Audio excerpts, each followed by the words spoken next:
امام صادق علیہ الصلوۃ والسلام فرماتے ہیں السجود منتہی العبادت من بنی آدم، سجدہ عبادت انسانی کی معراج، الصلاۃ عمود الدین، نماز دین کا ستون، لکل شیء وجہ ووجہ دینکم الصلاۃ، ہر شے کا ایک چہرہ ہے اور تمہارے دین کا چہرہ نماز ہے۔ سوشل میڈیا کے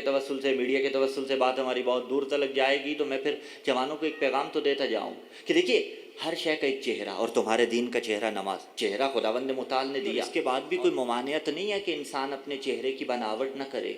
خوبصورت خط ہونا چاہیے انسان کا، خوبصورت۔ آج کل کے جوان ہیں نا، دیکھیے تھوڑا سا ترقی کر کے میں اس جانب اشارہ کرتے چلے جاؤ، ظاہری طور پہ ایک مرتبہ گرد جمی ہوتی ہے، اس کو تو صاف کر لیا جاتا ہے،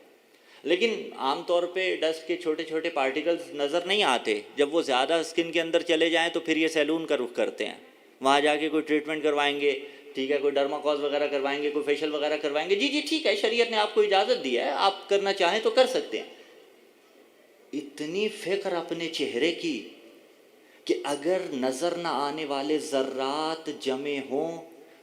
تو ان کو بھی مٹانے کی کوشش ہے۔ اے میری قوم کے جوان، ذرا تفکر کیجئے گوشہ تنہائی میں کہ دین کے چہرے پہ کتنی گرد جمی ہوئی ہے، سوچئے تو صحیح، اس گرد کو کون مٹائے گا؟ اس گرد کو نماز میں۔ نماز نفس کی عزت ہے اولیاء کی قسم، نماز دین کی حرمت ہے اوصیاء کی قسم، نماز حسن شرافت ہے انبیاء کی قسم۔